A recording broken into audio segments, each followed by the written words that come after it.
5 seconds. Start. The question of center-state relations is crucial to the preservation of the unity and integrity of India within the framework of its linguistic, cultural, and other diversities. The several linguistic and cultural groups that inhabit the country were united before independence in their common aspiration for freedom from colonial bondage. They are today united in their common aspiration to build a prosperous life for themselves as well as to develop full national resources free from imperialistic interference and according to their respective socio-economic, linguistic, and cultural needs. The struggle for realizing these common aspirations make it incumbent on the governments at the center and the state, the political parties, and the people at large to recognize the need for unity in diversity. The constitution that emerged after independence, though described as federal, was essentially unitary in character. It clothed the center with more powers at the expense of the autonomy of the states. Since the adoption of the constitution, the tendency had been to make greater inroads into the power of states. This was facilitated by the fact that the same political party was in power at the center and in all the states except for short durations, and that too in only a few states. During the last 3 decades, while the demand has been growing for greater powers to the states so as to make states' autonomy real and effective, there have been persistent efforts to erode even the limited powers of the states and reduce the democratic functioning of the governments there.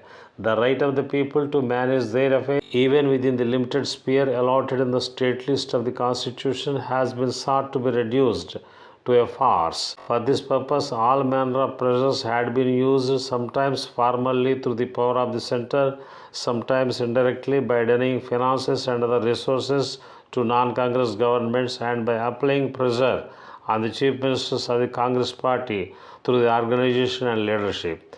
The process has now reached a stage when it threats to reduce the states to the status of subordinate departments of the center under the aegis of the Central Home Ministry. The actions taken in recent months ought to make it clear beyond doubt that the state ministries and legislatures faced the perpetual threat of being removed by hook or crook if they did not toe the line of the center. The issue of center-state relations has assumed a new significance in the changed political context. Different parties are in office in the different states and in the center. This is a welcome departure from the one-party authoritarian rule of the Congress. It is a part of the democratic aspirations of the people that federal principles should be correctly understood and applied so that this multi-party democratic pattern may survive. In a country like India, with such diversities in race, religion, language, and culture, national integration can be achieved only through conscious voluntary efforts. Devolution of powers may help ward off vociferous tendencies instead of encouraging them. A strong and unified India can only be one in which the democratic aspirations and the distinctiveness of the people of the different states are respected and not treated with disdain. We are definitely for strong states, but on no account do we want a weak center. The concept of strong states is not necessarily in contradiction to that of a strong center once their respective spheres of authority are clearly marked out. To protect states' autonomy, suitable amendments should be made to the effect that the legislature of a state should have exclusive power to make any law with respect to any matter not exclusively within the jurisdiction of the center, as against the present provision which reserves this right to Parliament.